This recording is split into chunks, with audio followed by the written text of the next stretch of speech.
فبما نقضهم ميثاقهم لعناهم وجعلنا قلوبهم قاسية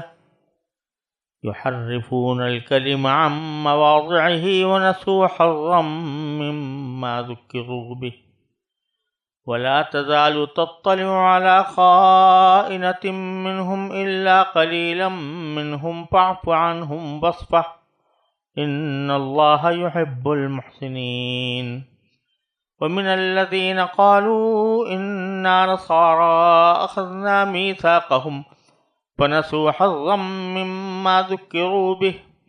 فأغرينا بينهم العداوة والبغضاء إلى يوم القيامة وسوف ينبئهم الله بما كانوا يصنعون يا أهل الكتاب قد جاءكم رسولنا يبين لكم كثيرا مما كنتم تخفون من الكتاب ويعفو عن كثير قد جاءكم من الله نور وكتاب مبين يهدي به الله من اتبع رضوانه سبل السلام ويخرجهم من الظلمات إلى النور بإذنه وَيَهْدِيهِمْ إِلَى صِرَاطٍ مُسْتَقِيمٍ۔ ان آیات کا ترجمہ یہ ہے، پھر یہ ان کی عہد شکنی ہی تو تھی جس کی وجہ سے ہم نے ان کو اپنی رحمت سے دور کیا اور ان کے دلوں کو سخت بنا دیا۔ وہ باتوں کو اپنے موقع محل سے ہٹا دیتے ہیں اور جس بات کی ان کو نصیحت کی گئی تھی اس کا ایک بڑا حصہ بھلا چکے ہیں، اور ان میں سے کچھ لوگوں کو چھوڑ کر تمہیں آئے دن ان کی کسی نہ کسی خیانت کا پتہ چلتا رہتا ہے، لہذا انہیں معاف کر دو اور درگزر سے کام لو۔ بے شک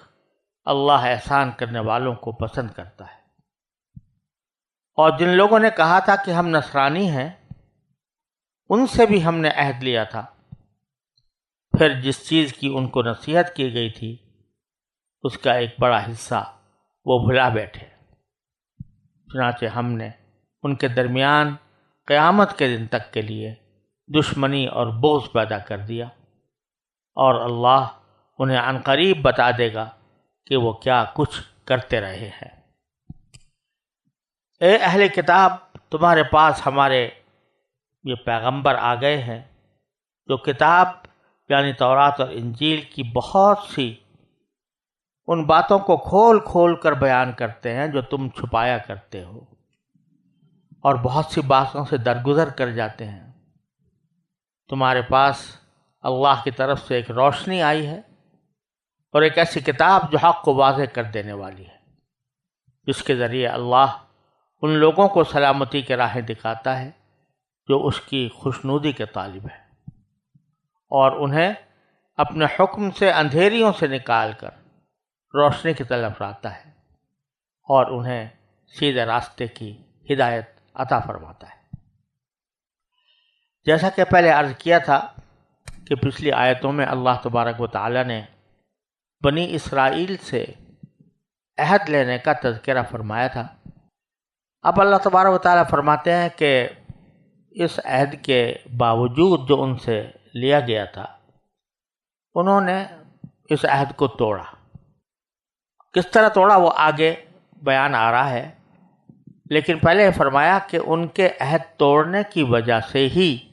ہم نے ان پر لعنت کی، اور لعنت کر کے ان کے دلوں کو سخت بنا دیا۔ فَبِمَا نَقْضِهِمْ مِيثَاقَهُمْ، یہ ان کے عہد توڑنے ہی کی وجہ سے تو تھا کہ ہم نے لعناہم، ان پر لعنت کی، وجعلنا قلوبہم قاسیہ، اور ان کے دلوں کو سخت کر دیا۔ یہاں یہ اللہ تبارک و تعالیٰ نے دو باتیں بیان فرمائی ہیں، ایک تو لعنت کرنا اور دوسرے دلوں کو سخت کر دینا۔ لعنت کا مطلب یہ ہوتا ہے اللہ تبارک و تعالیٰ کی رحمت سے انسان دور ہو جائے۔ اللہ تعالیٰ محفوظ رکھے، ہم دنیا میں بھی اللہ تعالیٰ کی رحمت کا محتاج ہے، آخرت میں بھی اللہ تعالیٰ کی رحمت کا محتاج ہے۔ اگر اس کی رحمت کا ایک دروازہ بھی بند ہو جائے تو ہمارا کہیں ٹھکانہ نہیں ہوتا۔ تو اللہ تبارک و تعالیٰ فرماتے ہیں کہ ہم نے ان کو اپنے رحمت سے دور کر دیا۔ رحمت سے دور کر دینا اتنی زبردست اور سخت بات ہے کہ اللہ تبارک و تعالیٰ کی رحمت کا جو بیشتر حصہ ہے اس دنیا میں، اس سے بھی دور ہو گئے، اور آخرت میں تو اللہ تعالیٰ کی رحمت سے دور ہونا ہی ہے کہ جہنم کے عذاب کا سامنا کرنا پڑے گا۔ دوسری بات یہ بیان فرمائی کہ ہم نے ان کے دل سخت کر دیے۔ یہ اللہ تبارک و تعالیٰ نے بڑی اہم بات کی طرف ہم کو متوجہ کیا ہے اور اس سے آگاہ کیا ہے کہ جب اللہ تعالیٰ کی نافرمانی کی جاتی ہے اور خاص طور پر اللہ تعالیٰ سے کیے ہوئے عہد کو توڑا جاتا ہے تو اس کا ایک خاصہ یہ ہے کہ انسان کا دل سخت ہو جاتا ہے، اور سخت ہونے کے معنی یہ کہ وہ نیک بات کو، اچھی بات کو نہیں سمجھتا، عقل کی بات بھی اس کے سمجھ میں نہیں آتی، اور اس کا دل اتنا سخت ہو جاتا ہے کہ کوئی نصیحت اس پر کارگر نہیں ہوتی، الیاذ باللہ۔ یہ گناہ کا ایک خاصہ ہے کہ وہ انسان کے دل کو رفتہ رفتہ سخت بناتا ہے۔ ایک حدیث میں رسول کریم صلی اللہ علیہ وسلم نے ارشاد فرمایا، انسان جب پہلے کوئی گناہ کرتا ہے پہلی بار تو اس کے دل پر ایک سیاہ نقطہ لگ جاتا ہے، جس کی برائی کو وہ ہر وقت ایسا محسوس کرتا ہے جیسے کسی صاف سفید کپڑے پر ایک کالا داغ ہے۔ وہ ہر وقت دیکھنے سے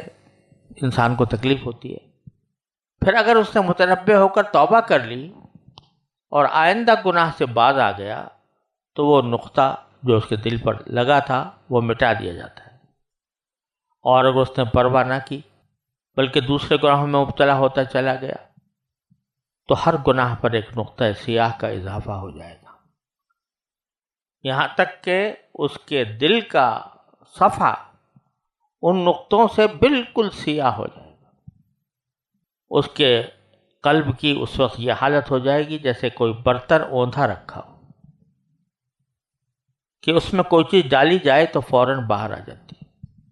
اندر کوئی چیز داخل ہی نہیں ہوتی۔ اور اسی کو قرآن کریم نے دوسری جگہ ران سے تعبیر کیا ہے، کلا بل ران علی قلوبہم ما کانوا یکسبون۔ اس لیے کیونکہ وہ دل سخت ہو گیا اور اس پر سیاہ نقطے لگ گئے تو کوئی خیر اور نیکی کی بات اس کے دل میں نہیں جم۔ اس وقت اس کے دل کی یہ کیفیت ہو جاتی ہے جسے تعبیر کیا گیا ہے کہ حدیث میں کہ لا یعرف معروفا ولا ینکر منکرا، لا یعرف معروفا ولا ینکر منکرا، یعنی وہ نہ کسی نیکی کو نیکی سمجھتا ہے اور نہ کسی برائی کو برائی سمجھتا ہے، بلکہ اللہ بچائے معاملہ بالکل الٹا ہو جاتا ہے کہ جو گناہ ہے اس کو اچھا سمجھا، جو عیب ہے اس کو ہنر سمجھا، جو برائی ہے تو اس کو نیکی سمجھا، یعنی برائی کی برائی دل میں نہیں آتی، لہذا انسان اس میں کرتا ہی چلا جاتا ہے۔ تو یہ جو فرمایا گیا کہ ان کے دل سخت کر دیے ہم نے، تو اس کے معنی یہی ہے کہ اب ان کے دلوں میں ایسی مصیبت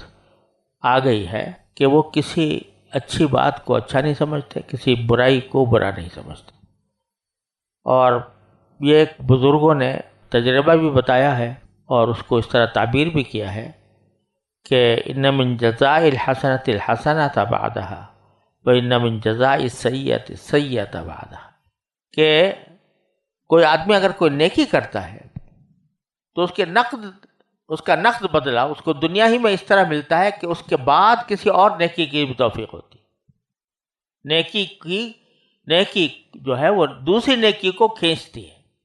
جب انسان نے کوئی نیکی کر لی تو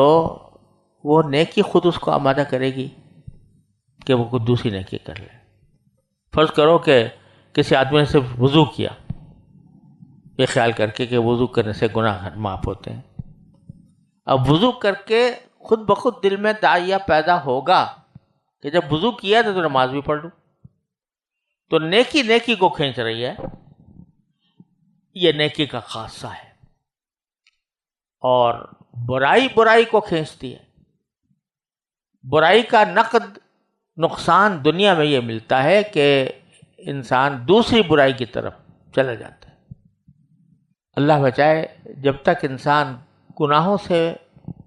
اپنے آپ کو بچائے رکھتا ہے تو اس وقت تک اس کے دل میں گناہ کا ایک رعب، اس کی ایک خشیت، اس کا ایک ڈر، اس کا ایک خوف دل میں ہوتا ہے جب تک کسی گناہ کا ارتکاب نہیں کیا. اگر ایک مرتبہ گناہ کا ارتکاب کر کے جرأت کر لی، اللہ بچائے، کہ گناہ کا ارتکاب کر ہی لو اور کر گزرا، تو اب وہ ڈر جو تھا ایک مرتبہ کھل گیا. دل میں جو ایک رکاوٹ تھی گناہ کی وہ دور ہو گئی، العیاذ باللہ. تو پھر وہ انسان کو یہ کہتا ہے ابھی تو جس طرح پہلے کیا تھا اللہ اور کر لیتا، وہ بھی تو گناہ تھا مگر ہو گیا اور مجھے کچھ بھی نہیں ہوا دنیا میں. تو اگلی مرتبہ پھر العیاذ باللہ. تو برائی برائی کو کھینچتی ہے. تو یہ دلوں کا سخت ہو جانا یہ در حقیقت بے برکتی اور نحوست ہوتی ہے، گناہ کی، معصیت کی، نافرمانی کی، اللہ تبارک و تعالیٰ کے ساتھ کیے ہوئے عہد کو توڑنے کی. تو اللہ نے دونوں جو باتیں بتا دی، لعناہم وجعلنا قلوبہم قاسیہ، ہم نے ان کو لعنت بھی کی اور ان کے دلوں کو سخت کر دیا. اس سخت کرنے کا پھر اللہ تبارک و تعالیٰ نے نتیجہ بتایا. کیا بتایا؟ کہ ایک تو یحرفون الکلم عن مواضعہ، یعنی اس کا نتیجہ یہ ہوا کہ یہ اللہ تعالیٰ کی کتاب تورات جو کلمات آئے ہیں، جو الفاظ آئے ہیں، ان کو اپنے موقع محل سے ہٹانے لگے. کیا معنی؟ کہ تورات میں جو احکام اللہ تبارک و تعالیٰ نے عطا فرمائے تھے ان کے الفاظ میں بھی بعض اوقات تحریف کر دی، اپنی طرف سے کوئی لفظ بنا دیا، ایک کی جگہ دوسرا لفظ لکھ دیا، یا پھر اس کی تفسیر اس طرح کی کہ جو اس کا موقع محل تھا اس سے اس کو ہٹا کر کسی اور کانٹیکسٹ میں، کسی اور سیاق میں اس کے معنی انہوں نے بیان کر دی. اس کو تحریف معنی بھی کہتے ہیں. آپ ذرا دیکھیے کہ دلوں کے سخت کرنے کے فوراً بعد اس کا ذکر کیا گیا ہے. یعنی آدمی کا دل جب اللہ بچائے سخت ہو جاتا ہے تو وہ اس کی جرأت ہو جاتی ہے کہ اللہ کی کتاب میں اپنے آپ سے تحریف کرے، چاہے لفظی چاہے معنوی. دل کی سختی کی انتہا یہ ہے. ورنہ اگر کوئی کتنا ہی گیا گزرا مسلمان ہے، مثال کے طور پر نہ نماز پڑھتا ہے، نہ روزہ رکھتا ہے، نہ بہت زیادہ احتیاط کرتا ہے، لیکن اگر اس سے کہا جائے قرآن کو بدل دو،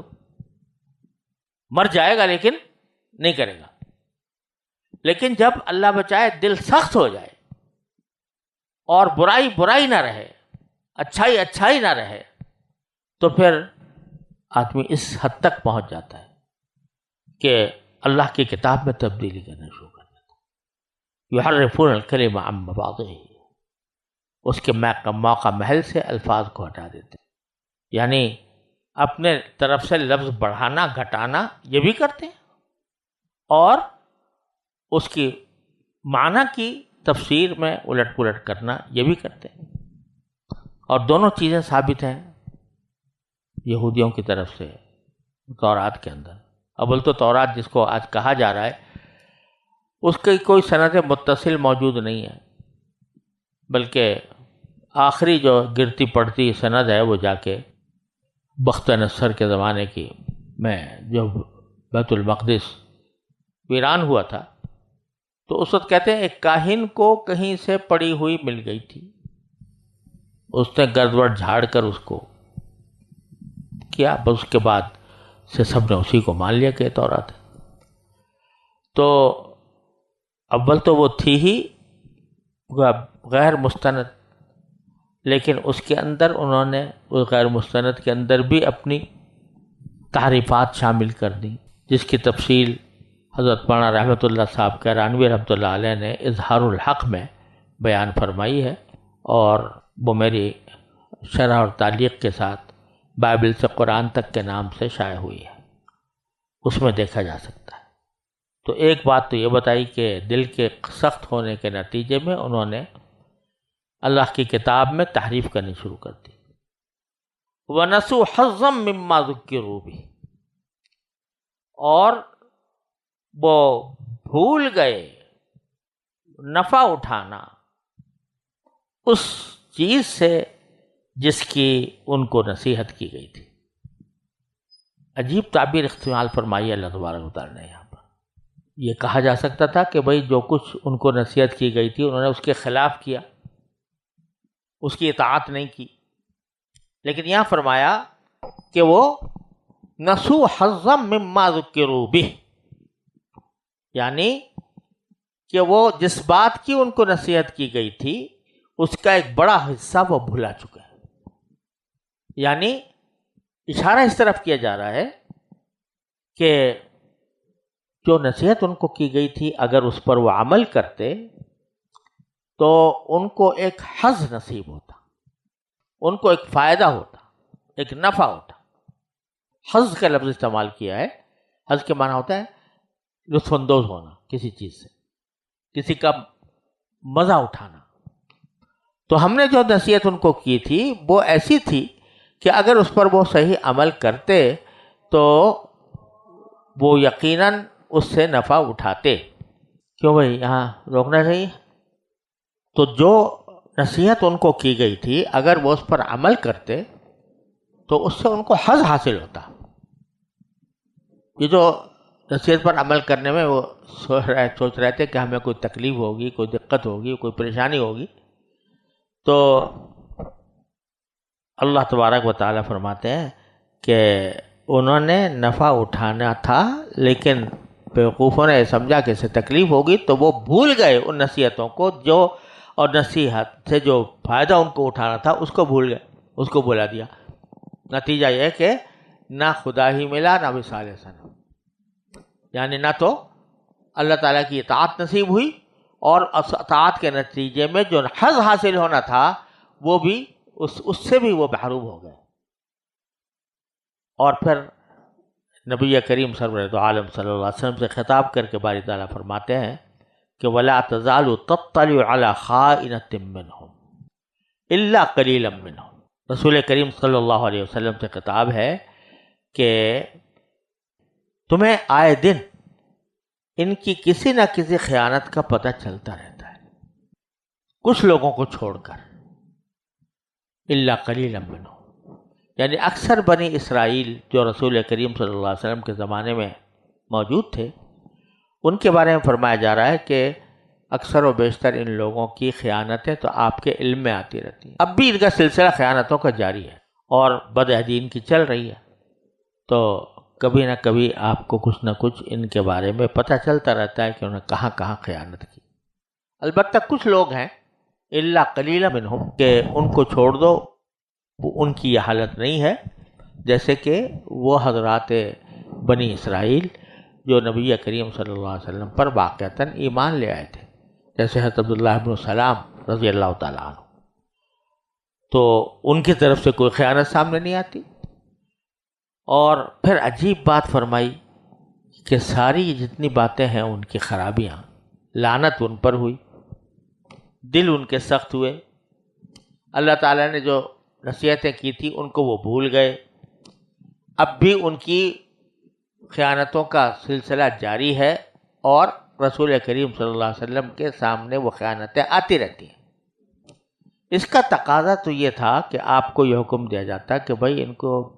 بھگاؤ اپنے آپ سے، ان کے ساتھ نفرت کرو، ان کو سزا دو، لیکن عجیب بات ہے کہ ساری باتیں کرنے کے بعد باری تعالیٰ فرماتے ہیں نبی کریم صلی اللہ علیہ وسلم سے فاعف عنہم واصفح، تو آپ ایسا کرو کہ ان کو معاف کر دیا کرو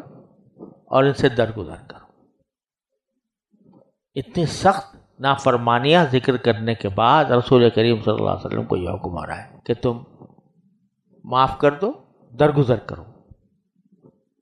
اس سے معلوم ہوتا ہے کہ اللہ تبارک و تعالیٰ کو معافی اور درگزر کرنا کتنا پسند ہے۔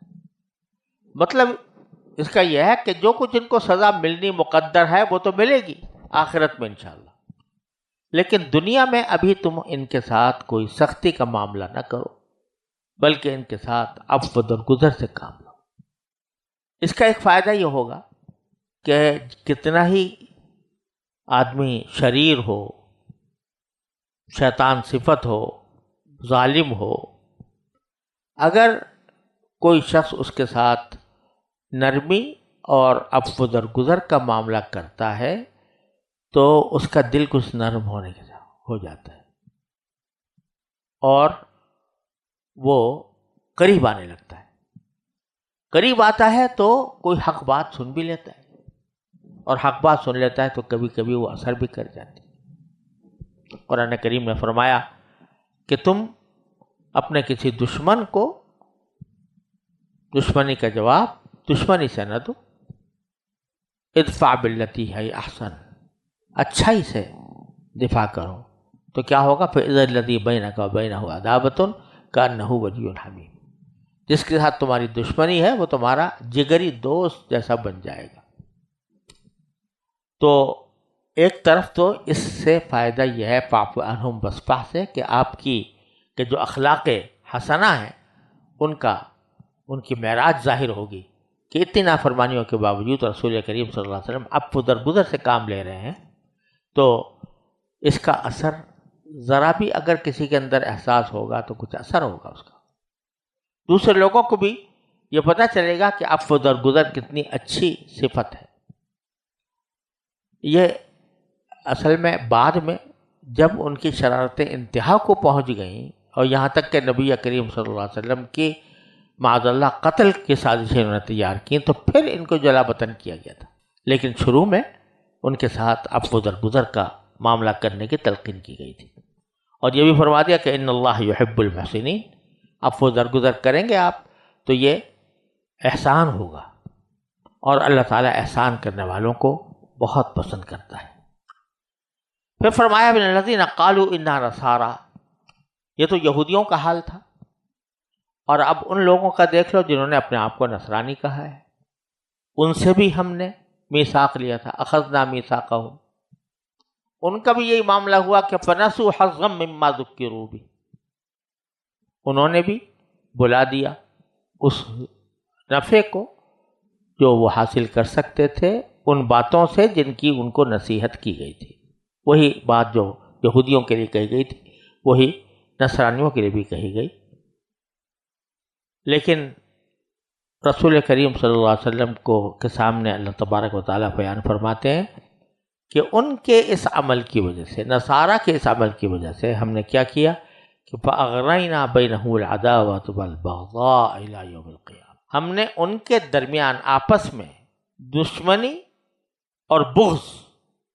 لگا دیا ہے قیامت تک، بغض پیدا کر دیا، اور یہ قیامت تک رہے گا، یعنی نصرانیوں کے اندر، عیسائیوں کے اندر آپس میں ایک دوسرے کے ساتھ بغض۔ یہ اس لیے اشارہ فرمایا جا رہا ہے کہ اس سے مراد در حقیقت یہ ہے کہ ان کے مختلف فرقے ہیں عیسائیوں کے، اور ایسے فرقے ہیں کہ ایک دوسرے کے جان کے دشمن، ایک دوسرے کے کسی بھی طرح روادار نہیں، جیسے مثلا پروٹسٹنٹ ہے، نیا فرقہ پیدا ہوا، رومن کیتھولک ہے، پرانا فرقہ ہے، ان دونوں کے درمیان جنگوں کی ایک لا متناہی داستانیں ہیں، کس طرح ان کے درمیان جنگ ہوتی رہی ہے آپس میں، اور اسی طرح اور فرقے ہیں، کئی فرقوں کا ایک غیر متناہی سلسلہ ہے نصرانیوں کے ہاں، تو ان کے درمیان وہ بغض۔ اب یہ جو آج لوگوں کے سامنے شاید ایسی بات آتی ہے کہ بھائی جتنے عیسائی ہیں اب یورپ میں، امریکہ میں وہ تو بڑے صلح صفائی سے رہ رہے ہیں، کوئی آپس میں نہ لڑائی ہے، نہ جنگ ہے، نہ کچھ ہے۔ تو پہلی بات تو یہ سمجھنی چاہیے کہ وہ جو اپنے آپ کو آج عیسائی کے نام سے پکارے جاتے ہیں، حقیقت میں ان میں سے اکثریت تو وہ ہے جو لا مذہب ہے، کوئی مذہب، کسی مذہب کی حقانیت کے وہ قائل نہیں ہے، یا ایسے ہیں جو کہتے ہیں مذہب ہے تو اچھی چیز، مگر اس کام کے لیے ہے تاکہ اس سے آدمی سکون حاصل کرے، اس میں حق باطل کا کوئی مسئلہ نہیں ہے۔ کسی کو اگر نماز پڑھنے میں مزہ آتا ہے، اس سے سکون ملتا ہے، نماز پڑھ لے۔ کسی کو بت کے سامنے کھڑے ہو کر ڈنڈوت کرنے میں مزہ آتا ہے، اس میں سکون ملتا ہے، وہ کر لے۔ یہ سب مذہب ہے، سب برحق ہے۔ تو بہت سے لوگ اب نام ان کا عیسائی، لیکن حقیقت میں وہ عیسائی نہیں ہے، اور جہاں تک جو اصلی عیسائی ہیں ان کے درمیان، فرقوں کے درمیان اب بھی مخاصمت موجود ہے۔ اور آگے بتایا باری تعالیٰ نے کہ وَسَوْفَ يُنَبِّئُهُمُ اللَّهُ بِمَا كَانُوا يَصْنَعُونَ، اللہ تعالیٰ ان کو عنقریب بتا دے گا وہ کام جو وہ کیا کرتے تھے، یعنی آخرت میں سب کچھ پتہ چل جائے گا کہ ہم نے کیا کیا تھا، اور ہمارے آپس میں جو دشمنیاں تھیں اس کا کیا نتیجہ نکلا۔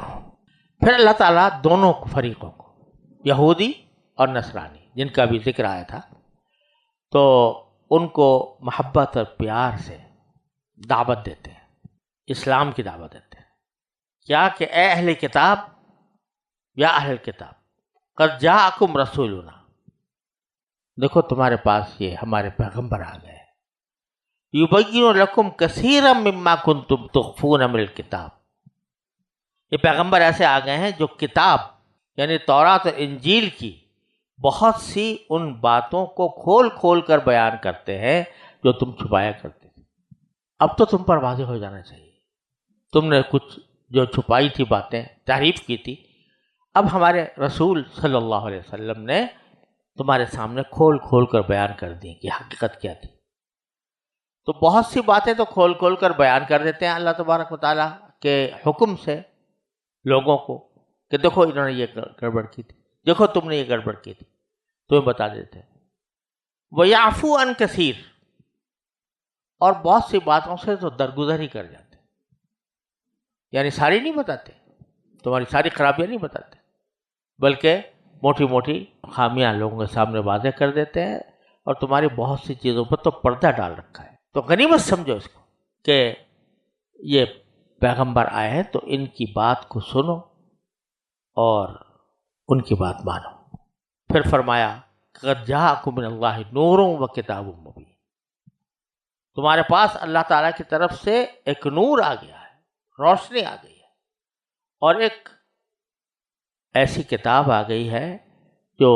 کھول کھول کر حقیقت کو بیان کرنے والی ہے۔ اب دیکھیے دو چیزیں بیان فرمائیں، ایک نور اور ایک کتاب مبین۔ نور سے مراد ہے رسول کریم سرورد عالم صلی اللہ علیہ وسلم کی تعلیمات کا نور، آپ کی تفسیرات کا نور، اور کتاب سے مراد ہے قرآن کریم۔ لیکن اگر آدمی کے پاس کتاب ہو اور نور نہ ہو، یا تو آنکھوں میں نور نہیں ہے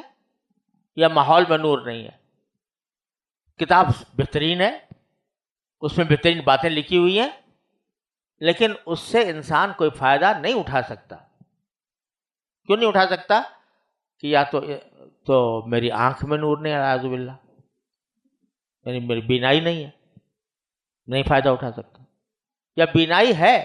لیکن چاروں طرف ظلمت چھائی ہوئی ہے، تاریکی ہے، کیسے پڑھے گا؟ پڑھ نہیں سکتا۔ تو اس حالت میں کے لیے کتاب بے فائدہ ہو جاتی ہے، بیکار ہو جاتی ہے۔ تو اللہ تعالیٰ فرماتے ہیں ہم نے صرف کتاب نہیں بھیجی، نور بھی بھیجا ہے، اور نور سے مراد ہے نبی کریم سرورد عالم صلی اللہ علیہ وسلم کی تعلیمات کا نور، آپ کی تفسیر قرآن کا نور۔ تو قدر کرو اس بات کی، اس وقت تمہارے پاس کتاب تو ہے تورات اور انجیل، لیکن کوئی اس کو صحیح سکھانے والا نہیں، اس کا صحیح بتانے والا نہیں، اس کی تفسیر کرنے والا نہیں۔ ہم نے اب تمہارے پاس کتاب بھی بھیجی ہے اور اس کے ساتھ نور بھی بھیجا ہے کہ جس کے ذریعے تم اس کتاب سے نفع اٹھا سکو، اس سے فائدہ اٹھا سکو، تو اس کی قدر کرو۔ تمہارے پاس نور بھی آیا ہے اور ایک واضح کرنے والی کتاب بھی آئی ہے، یہدی بہ اللہ من اتبع رضوانہ سبل السلام، اور یہ کتاب ایسی ہے کہ اللہ تبارک و تعالی اس کے ذریعے اللہ ان لوگوں کو سلامتی کی راہیں دکھاتا ہے جو اس کی خوشنودی کے طالب ہیں، اور انہیں اپنے حکم سے اندھیریوں سے نکال کر روشنی کی طرف لاتا ہے، اور انہیں سیدھے راستے کی ہدایت فرماتا ہے۔ یہ کتاب ایسی ہے کہ یہ ہدایت کرتی ہے انسان کو، لیکن ساتھ میں قید یہ لگا دی من اتبع رضوانہ، جو اللہ تعالیٰ کی خوشنودی کے طالب ہیں۔ یعنی پہلی شرط یہ ہے کتاب سے فائدہ اٹھانے کی کہ آدمی طالب بنے، حق کا طالب بنے، پہلے سے دماغ میں کوئی عقیدہ رکھ کر، پہلے سے کوئی گمان رکھ کر کتاب پڑھے گا تو گمراہ ہوگا۔ لیکن من اتبع رضوانہ، جو اللہ کی خوشنودی کی اتباع کرتا ہو، اسی کا طالب ہو، اس کو اللہ تعالیٰ ہدایت کرتا ہے۔ کہے کہ ہدایت کرتا ہے سبل السلام، سلامتی کے راستوں کی، سلامتی کے راستوں کی۔ اب سلامتی کے اندر ساری چیزیں آ گئیں، دنیا کی سلامتی، آخرت کی سلامتی، ان سب کی چیزوں کی ہدایت کرتا ہے۔ وَيُخْرِجُهُم مِّنَ الظُّلُمَاتِ إِلَى النُّورِ، اور ان کو ظلمتوں سے، تاریکیوں سے نکال کر روشنی کی طرف لاتا ہے، بِإِذْنِهِ، اپنے حکم سے، اور وَيَهْدِيهِمْ إِلَى صِرَاطٍ مُسْتَقِيمٍ، اور سیدھے راستے کی ہدایت عطا فرماتا ہے۔ ایسی کتاب ہے جو تمہارے پاس آئی ہے، اس کی یہ صفات ہیں، وہ ہدایت کرتی ہے، اندھیریوں سے نکالتی ہے، روشنی میں لے جاتی ہے، اور سیدھے راستے کا رخ بتاتی ہے۔ لہذا تمہیں اس پر عمل کرنا چاہیے۔ یہ پہلے یہودیوں کی کے عہد و میثاق کا ذکر کیا، ان کی بدعہدی کا ذکر کیا، پھر نصاریوں کے میثاق کا ذکر کیا، ان کی بدعہدیوں کا ذکر کیا۔ اب آخر میں جیسا کہ رسول کریم صلی اللہ علیہ وسلم کو حکم دیا تھا کہ درگزر کرو لیکن ان کو دعوت دو، تو دعوت دی جا رہی ہے نرم انداز میں، ایسے انداز میں کہ دل پر اثر کرے کہ تم ایمان لے آؤ تو تمہارے سارے درد دور ہو جائیں گے۔ وصلی اللہ تعالی علی خیر خلق۔